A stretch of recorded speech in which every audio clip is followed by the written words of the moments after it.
They're guarding you. They're guarding you.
Come around here.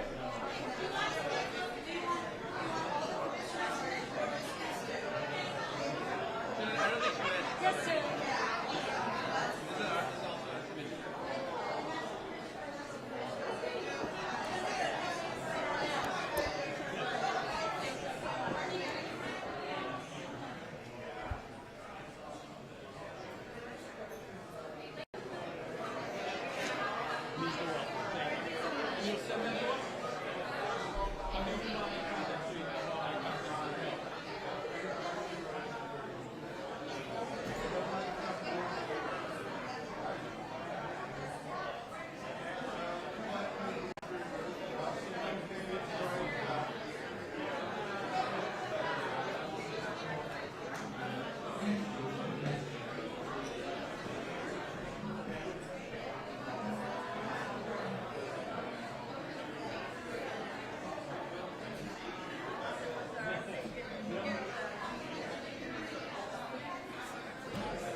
Good morning.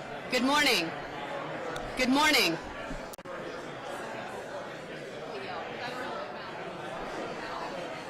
Hi, good morning. If I can have everyone's attention. Good morning. Good morning. Checks. Checks. Checks. Checks. Checks. Are you good? Checks. Checks. Checks. Checks. Okay, media's good. Checks. Okay, little different situation this morning. The bathrooms are here, so if anybody needs to use it, please go now. And not in the middle of, the governor speaking. We'd appreciate that. Please silence any cell phones, watches, tablets, anything that makes noise. All questions should be, if he takes questions, it should be the credentialed media in the back. Please no photography other than the media. And if you guys have any questions, please see Grace or myself. We are with the governor's office. Thank you so much for coming.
Checks, checks, checks, checks. Clear?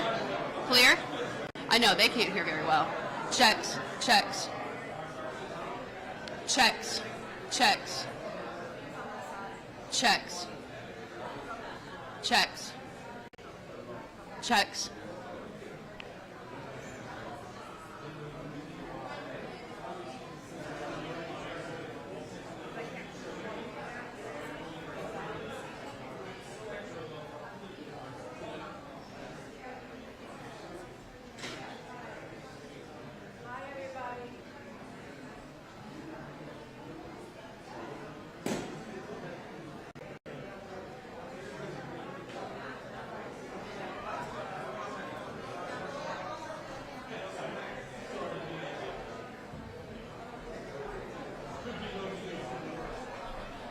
Checks, checks, checks, checks, checks, checks, checks. Is that better?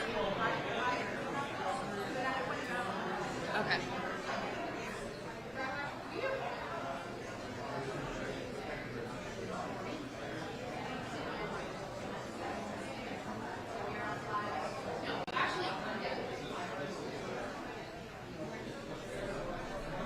Test one, you hear me? Check. You think they got it? They got it? Knock on the door. I'll check it. Checks, checks.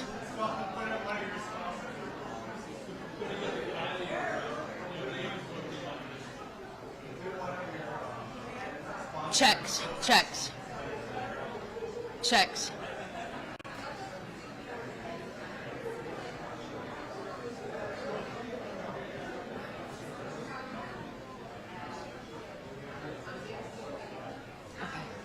Checks.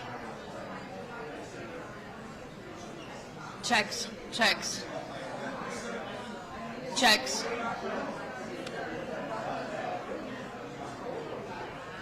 Jordan. Checks, checks, checks. Yeah, it's on.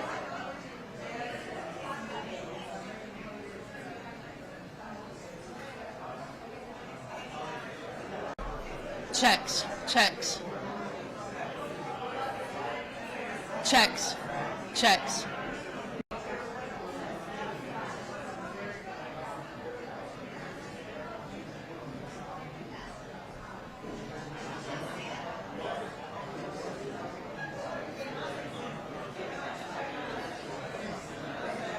Checks, checks.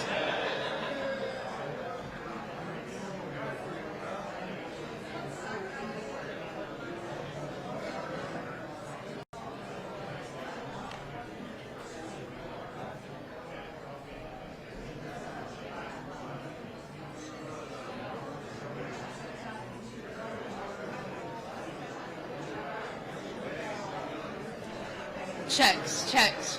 No, it's on. It's over there. Yeah. I know. Well, it's the speaker. Yeah. Checks, checks, checks.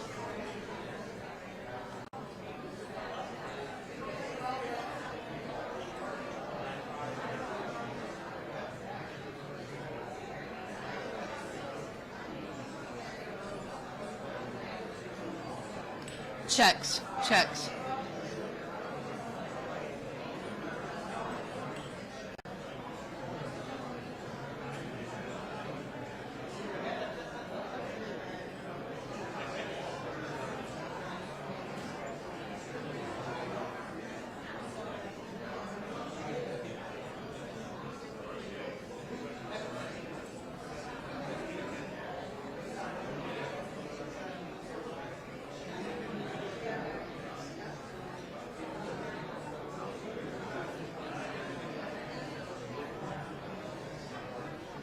Checks, checks.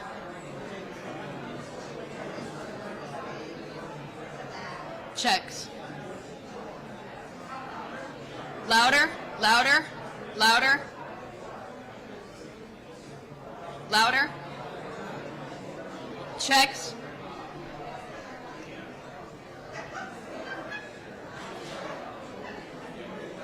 Checks. Okay. Nikki, I'll be right back. I'll be right back.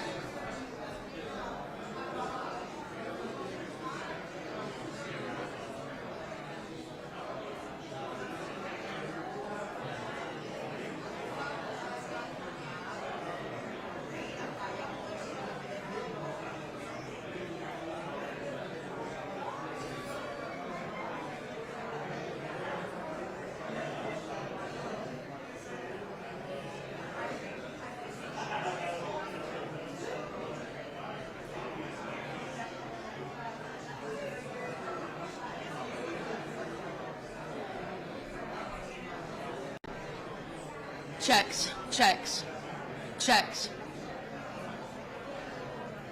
If we can have everyone fill their seats, please. That way, if we have any empty seats, we can get them filled.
Checks, checks, checks.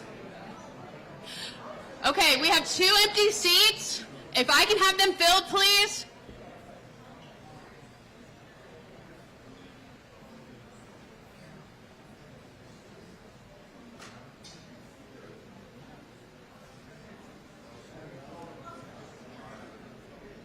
Okay, do we have... Good. Anything else? Anything else? Okay.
morning. All right. Well, it's great to be back in Miami Beach. It was really bad weather in Tallahassee all day yesterday. I know there was some stuff and all around the state, and it's a little bit rainy, but we bring a ray of hope to make sure that we're going to do everything we can in this legislative session to keep Florida on the right track. And there's a lot of different things that we've been working on that we'll continue to do, that we've been able to highlight. I mean, one, I'd like to point out that you look at what's going on in Washington with all the amount of debt that they're racking up. You know, we've paid down 25% of Florida's debt just in the last 5 years. So our debt's going down, it's going up federally, and your share of the national debt as a U.S. citizen is over $100,000 per American. Your share of Florida's debt as a Florida resident is about $600. And so, you know, not that you'd ever be forced to pony that up and pay it, but if worse came to worse, like we would be able to handle this in like a day, right? So that the liabilities, everything that you look at these other states, we've done it well. We're going to continue to cut taxes. We're going to continue to make sure that we manage the budget well. We're also going to continue to ensure that we're investing in things like education. Our education is ranked #1 by U.S. News and World Report. Part of that is because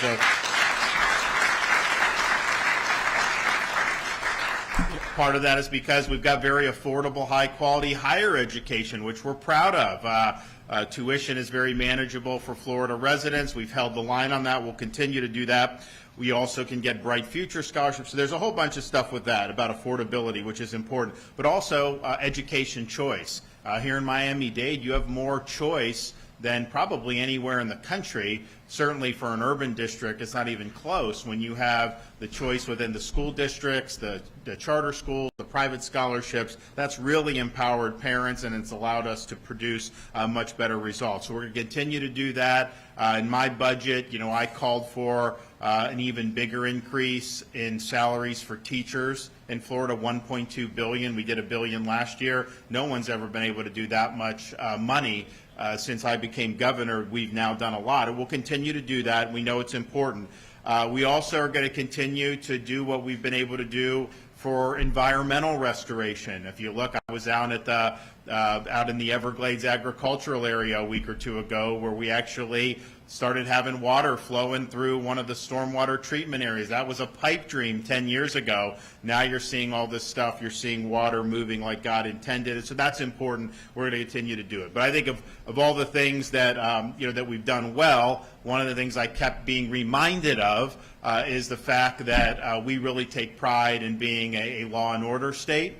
We take pride in being a state that supports the people that wear uniforms, and we take pride in maintaining public order and making sure that people have good quality of life to be able to live their lives, to be able to raise their kids if they have kids, to be able to retire in peace and tranquility. Those are things that are all really important. You're not seeing that in many parts of this country, unfortunately.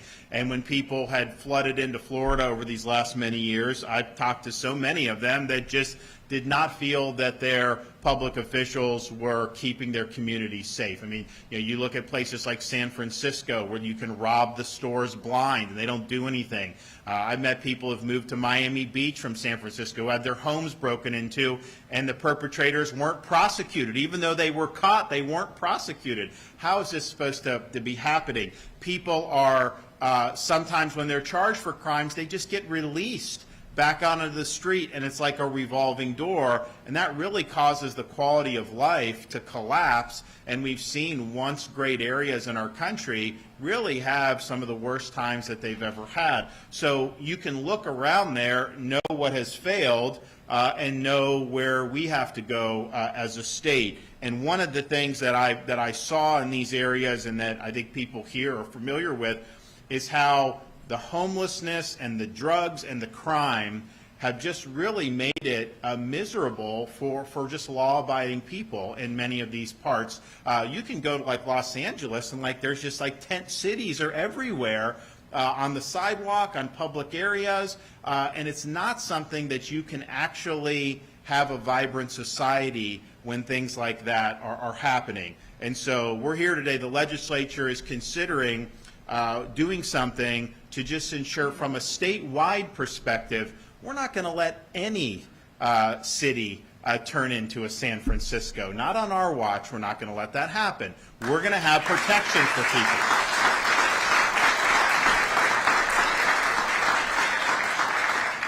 And I'm joined here by the mayor of Miami Beach, the new mayor, Stephen Miner. He's of the same mind. He doesn't want Miami Beach to turn into some of what you've seen.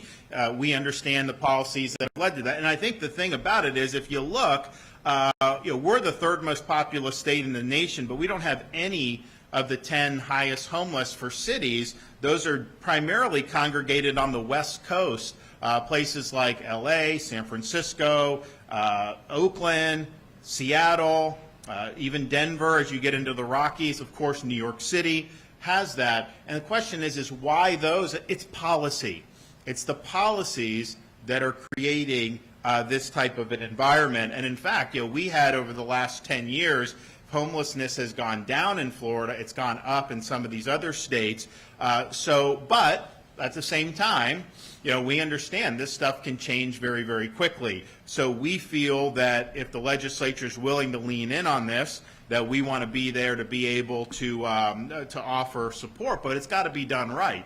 It's got to be done in ways that is focused primarily on ensuring public order, ensuring quality of life for residents, ensuring that people's property values are maintained, ensuring that businesses are able to operate unobstructed without these problems bleeding in. So today I'm here to say that we are going to work with the legislature. I don't know that they have a product that's final that is going to pass muster quite yet, but we're going to work with them to ensure that whether you're in Miami Beach or whether you're in Miramar Beach up in Northwest Florida, whether you're anywhere in between, that we are going to keep our streets clean, we're going to keep our communities safe, and that will require at least some of the following measures. We need to prohibit camping on all city streets, sidewalks, and parks. We just can't live like that in the state of Florida. We will create, and look, it's not going to be an issue here in Miami Beach with your mayor. We'll work together to ensure the streets, but not every local government may agree. I think most will, to be honest with you, because I think people have seen the problems in other parts of the country, but you never know down the road. So you do need to have the ability of the state government. They have to have tools to be able to ensure that these rules are being complied with, and that's very important for that. I am open to providing financial support for communities for things like sheltering, also for things to try to address some of the mental health problems that we see with people on the street. I think that's totally something that we can agree to do to be able to help deal with some of the problems with this, as well as the substance abuse. And that was the thing, when you're walking the streets of San Francisco, I don't know if any of you have had a chance to do that recently. I actually did it over the summer. And I had been talking a lot about the failures of San Francisco because I was hearing a lot of it secondhand from people that had moved from San Francisco. And these are people that a lot of them really loved the city and remembered when it was great. And then they couldn't believe it, they had to leave. So I would talk about this, but then when you actually show up and see it, and you show up, and within 2 minutes of being on the ground there, you see somebody defecating on the sidewalk publicly. That's just not something that we, and that just happens as a matter of course. See people using drugs, shooting up drugs on the street, open air drug markets, all this stuff, crime happening without anybody really being held accountable. That is just not something that works. But you look at that, and yes, policy is facilitating that, but clearly there is an underlying issue that you're seeing with mental illness, and that has not been addressed very well. And I think that we can absolutely work together to do. But my bottom line is this. People that live in Miami Beach, people that live anywhere in the state of Florida, I take it as like kind of the dad test. Like, can I just take my kids and just walk down the street to see shop? You should be able to do that every place without having to worry about homeless or being accosted by somebody. So I think these protections will be very good for Floridians. It'll ensure that we don't see any part of our state descend into the madness that you've seen in places like San Francisco, New York City, or Seattle. So we're going to work very closely with the legislature. I'm confident we're going to get a product that's going to add really strong protections for the people throughout the state of Florida. It's fine to sit here and say, oh, we don't have any of these 10 cities on the map. We don't have, in terms of the 10 most, we have a lower crime rate than them, and it's true. All that is true. But, you know, part of what leadership is to look to see what hurdles could be 5 years out, 10 years out, and are we putting in places structures to ensure success. And I think what they've done in those other jurisdictions, they've really incentivized the results that they're seeing, and they're incentivizing failure. I want to incentivize success here in Florida, and this will be a big part of it. So stay tuned on that. I'm confident we're going to be able to get something across the finish line, because I think there's broad agreement that that it's worth doing something and really leaning in and getting ahead, because we see if there's a wrong turn taken, just how destructive that can be. Before I invite up FDLE Commissioner Mark Glass, we'll also hear from the mayor as well as Betty Bahar, who's the owner of a chewing gum ladies boutique here in Miami Beach, and we'll tell her story. I just want to say this because we're in early February. There's obviously a lot of people that are in the state now, of course, but that's kind of normal. As we get into March, we start to get into the season of spring break. And I've told the mayor proactively the state will provide resources that the city here needs to be able to ensure that spring break does not turn into some melee.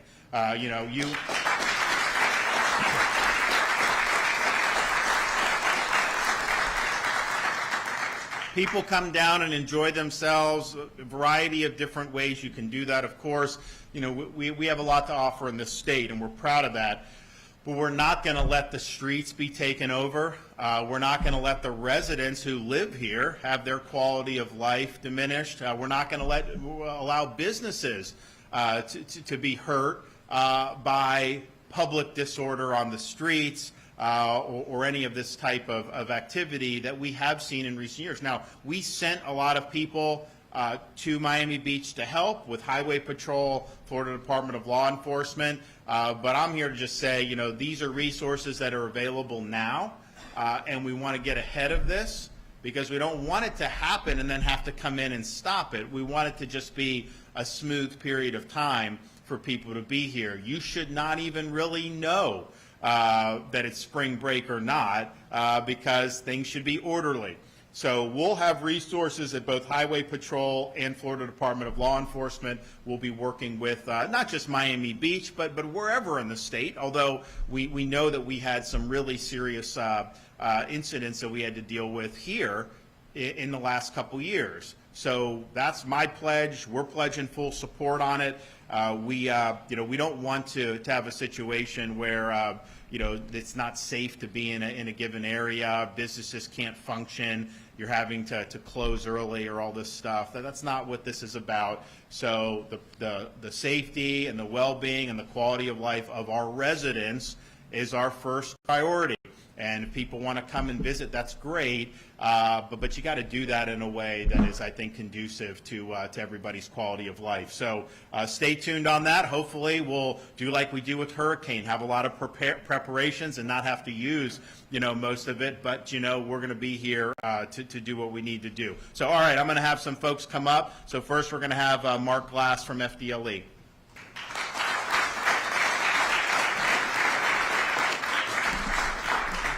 Thank you, Governor, and thank you everyone for being here. Under this governor that we have, Florida is safer than ever before. Safer. And House Bill 1365, which is going through the House and the Senate, will help us stay that safe. Citizens living near homeless camps and people visiting businesses near the homeless camps, by proximity, become more vulnerable. House Bill 1365 makes all our citizens safer by ensuring security is present at homeless camps and prohibiting alcohol and drugs. Governor, in Florida, you and our legislators make it possible for law enforcement to stay proactive in these areas. And that is why Florida has experienced one of the largest decreases in homelessness across our great country. We are so fortunate to live in a law and order state. And once again, Florida is a national leader in safeguarding the prosperity of our citizens. Thank you, Governor. Thank you.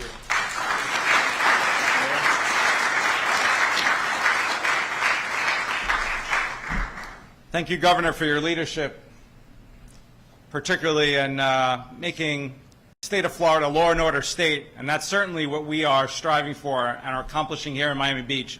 This is a law and order city, and our commission is steadfast in making sure that continues that. And I've spoken to the governor, spoken extensively with his team, and the commitment is unwavering to make sure that we have the resources, no matter what, including spring break, to make sure we don't see the same issues. You know, a couple of years ago, I was talking to a business owner who was telling me about a level of guilt he felt with a homeless individual who slept in front of his storefront every night. And he said he would have to clean up every morning, but he said, I did it willingly. He said he would give him some food. He said, but I used to be able to have conversations with him. I used to be able to talk with him, even some politics. He says, but by the end of those 4 years, he had disintegrated into a person I didn't recognize. And then one day, he wasn't there anymore, and he never saw him again. He said, did I help this person? Was I compassionate to this human being? Or did I facilitate his downfall? You know, in Miami Beach, every 3 years we do a comprehensive survey on a number of issues, from policing services to cleanliness to resiliency, and there are 30 different items that our residents are questioned about. And the last 2 surveys we did, number 30, both times, meaning the worst rating we got, was how we address the homelessness issue. And that's changing. That's changing now. I'll talk a bit about what our commission recently did, but several years ago I proposed legislation that our commission passed where we're offering employment opportunities to homeless individuals. I proposed legislation that our commission passed where we offer pre-diversionary rehabilitation programs to homeless individuals, to people with mental health issues, with addiction issues. And we transformed our municipal prosecution team. The governor mentioned law and order, making sure we don't have that turnstile. When I looked under the hood of our own municipal prosecution team in 2021, we only had an 8% success rate in convictions. And through the help of my legislation and our commission, we are near 90% today in a successful.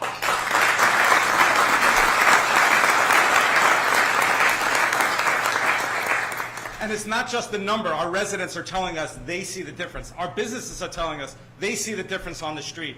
And I'll tell you a quick story why it's also a compassionate issue. This has happened more than once, but in one particular case, one of the defendants, we offered a lower prosecution charge if he would complete a drug test. And he was drug-free after a certain period of time. And he had to keep coming back every several months. And he told his defense attorney and our prosecutors he had not been drug-free for over 10 years, and now he was getting his life back together. That is compassion. Our commission in October passed very strong and, I believe, compassionate legislation.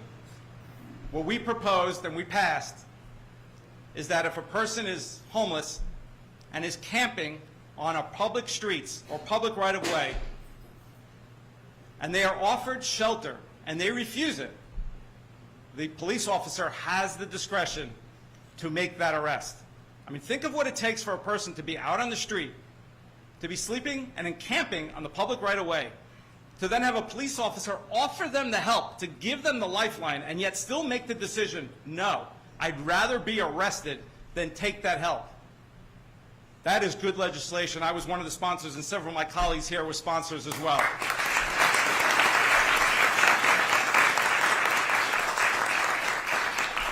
Thank you, Governor, for your support. I do want to just take the opportunity to particularly name my commissioners who are here. Commissioner David Suarez, Commissioner Laura Dominguez, Commissioner Tanya Bott, Commissioner Alex Fernandez, Commissioner Joe Magazine. We're a team. We do things together. No one person can accomplish alone, and it's really a privilege. But also, as much legislation as we can pass, we still need our law enforcement out there, our police chief, Wayne Jones,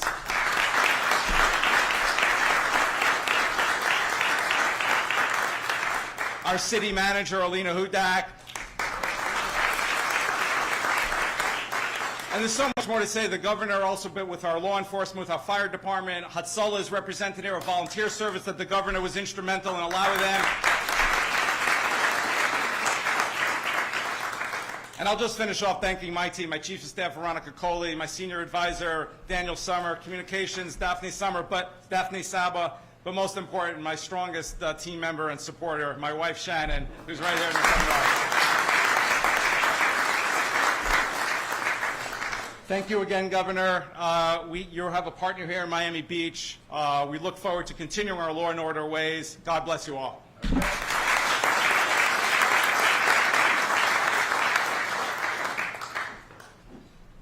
Hi guys, I'm Betty Bihar. I was born here. I've been in business for 39 years, and I have so many things to thank the governor for. First of all, we survived COVID. Thank you. And we had to reinvent ourselves, and we did. And every day we're on a street where people walk, families walk, people walk, everybody walks there. And when we had the homeless issue, it was not safe. There were people with mental issues and many, many, many stories. And I see such a difference. It's safe to walk now. And I so appreciate that you protect our police department, because that's so important to me. And we're still in business after 39 years, thanks to you. Thank you. Thank you, guys.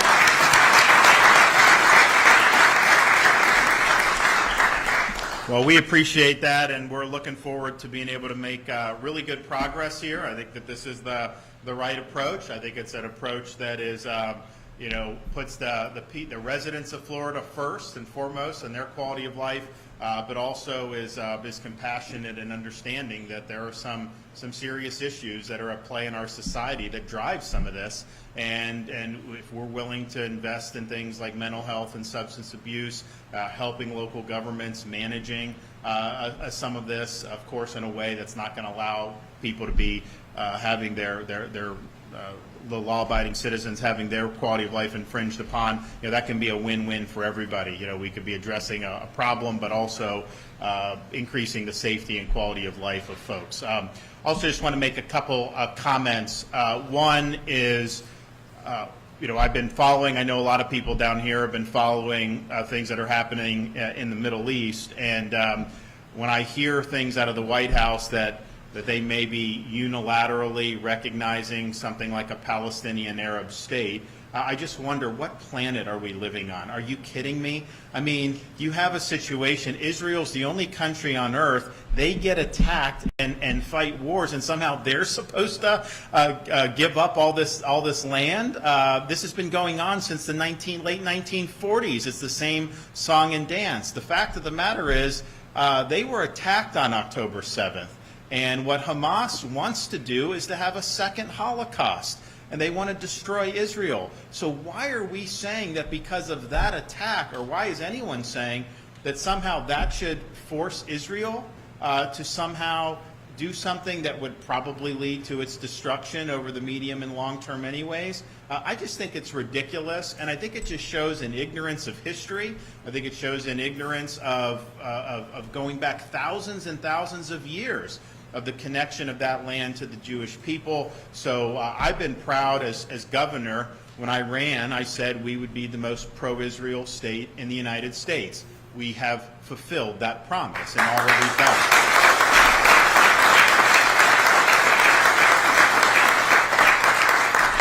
done. Second thing is just we have a huge issue in this country on our southern border. You can't be a country if you don't maintain control of your own territory.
So I don't think it likely has much of a chance, but you know, you never know with the folks that we've got in Washington, D.C. nowadays. Okay, anybody have any questions? Thanks, Mr. Governor. Good to see you. Hey, how are you? Doing well, thanks. Lovely Myrtle Beach. We haven't really heard from you since you came off the presidential campaign trail. I'm just wondering, you had a couple weeks to digest what's happened here, and what do you think happened with you running for the White House? I haven't taken a couple weeks to digest and reflect. I got right back in the saddle here. We've been making things happen every single day. That's just what we do. We did do a lot in the 7-8 months that I was running, but it was after the legislative session. But that's just the type of a guy I am. You know, whatever I have an opportunity to make a difference, I'm going to do. You're not going to see me go on like some hibernation where I'm like saying, oh, woe is me. That's just not how I am. And so we're happy to have been back. I think I was back in the office the next day, and we've been putting points on the board ever since, and people here can expect nothing less than me. We're going to continue to be very energetic. We're going to continue to get a lot of things done. I will say, though, that being the most active governor in America, we've worked very hard.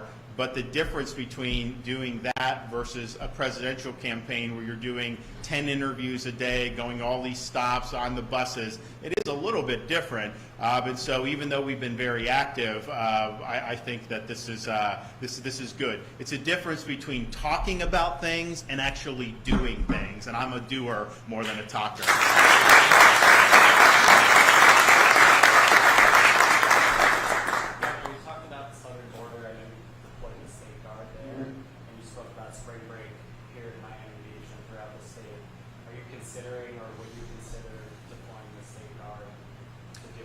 We'll have to see. I mean, I'll talk to the mayor here. I mean, there's probably a handful of spots that I think that this is the one that's been the most concerning over the last couple of years. There's a couple others. Fortunately, a lot of the other areas have done pretty well. We were just in a situation, I think, in Florida. I mean, this isn't like our first rodeo with spring break. I mean, this has been going on for decades. And different areas used to be, Daytona used to be, so then they changed some stuff. Panama City, they changed some stuff. So you kind of live, but I think what happened in Florida was when COVID hit, starting 2021, we were like the epicenter for everything because people knew they could come and live their life. And so in terms of wherever you would have gone spring break, it's like Florida was #1 on everyone's list. So I think that created some unique pressures in places like Miami Beach. But bottom line is we've got a lot of communities that have dealt with this for a long time. We want to be helpful at the start, and we will process any request for support. I will say we had a lot of Florida Highway Patrol that have been very, very helpful. Florida Department of Law Enforcement, if there's other agencies that need to pitch in, we're open to that, but I would say those will probably be the two main agencies that will help, and I think we can get ahead of it on the front end so that you can come, but you're not going to be able to do some of the things that have been happening, and if that's made very clear at the front end, I think it's going to be much smoother for everybody. Glenna. Hi, Governor. Welcome to the zip code. Interesting that you had this. I was reading 1365 as you were talking, and across the bay is where the 10 cities are. Right. And 1365 goes into a choice for a county to set up a camp with security and facilities for homeless. And I wonder how you see that happening, the finances of that, the choice of it. How does that work? Well, I don't know that we've necessarily embraced those particular provisions. I think we've laid down our marker is we're going to protect Floridians and their quality of life, their freedom, the public order, and their businesses from having homelessness, crimes, and drugs impinge on that. And that's what we have to do. That is #1. Then once you do that, there are certain legal requirements that you do have to meet. I mean, one of the reasons why you can in Miami Beach arrest somebody is because you are offering them a shelter. Courts have said you have to do that. I'm not sure that's what the Constitution actually says, but you know what? This is the Warren Court, and they just made it up as they went along, so why not, right? But we're mindful of that because I want to do whatever we do, I want it to stick. I don't want it to end up being, we know there's always going to be some judges that rule against us no matter what, but as you go on appeal and everything, we want it to be able to stick. So how is that done? And I think what we're envisioning is providing some support for counties for additional sheltering, providing some financial support for both substance abuse and mental health. But what we don't want to see in the legislation is any incentive to create homeless camps, particularly in areas that would interfere with the public conducting normal business. And so if it's a county where they're going to do something that's out of the way, I think what they're trying to do in that bill is provide a lot of accoutrements that are required to probably make it less attractive to do that. But then if they went ahead, then they'd have to do all those things. But I think that's all still a work in progress. My bottom line is we just want the streets safe. We don't want homeless to be an issue in everyday life. And that's what it's become. It's overwhelmed day-to-day life in some of these cities throughout the United States. And that, first of all, it's not good for the public, but it ultimately isn't good for the people that are out camping on the streets. That's a dead end. That is not going to lead them to having any of these problems solved. So there's going to be better ways to not only protect the public, but also to help some of these individuals who some of them do have issues that need to be addressed, and we can be protective, potentially can be constructive in helping to address. Yes? Yeah, hi, Governor. Any other issues you can think of in terms of helping out with spring break? I know you mentioned about the possibility, or any other ways in which you can see the state helping? I think a lot of it's going to be based on the requests we get. We want spring break to go smoothly, and I'm willing to devote resources to ensure that it goes smoothly, because I understand how it impacts restaurants, hotels. It affects a lot, and these are people's livelihoods. And you have spring break, which can be a great time for Florida businesses, but then if things go south, then it ends up becoming really bad. So we're on standby to accept whatever people are asking. We're going to talk to communities throughout the state, but I do think that this is probably going to be the top priority, just given the last couple of years. I think there's a couple other spots around the state. I think most of them have leaned in, and I think have done it pretty effectively. So let us know how we can be helpful. It's not for us to just say you have to accept this. You don't have to accept any help. If you want some highway patrol, we'll help you. If you don't, that's fine. If you think you got a handle on it, I know the mayor here understands that we need to head this off, and I think that's the right approach. So he's going to have our support to be able to make sure that we have an orderly few weeks here. You know, it's a great time to be in Florida. Obviously, once the calendar turns, January, February, March, April, I mean, there's a lot of great stuff to do. We're fortunate to have so many people that come and spend their money in Florida. Heck, even the criminals spend their money. Did you see the story? You had CNN. They were saying, like, there's these theft rings with a lot of the illegal aliens, and they steal, and they're like, well, but they tend to go down to Florida and spend the money, and I'm not sure how that works, but they're like, well, why don't they just steal in Florida? They're like, because they'll go to jail if they steal in Florida.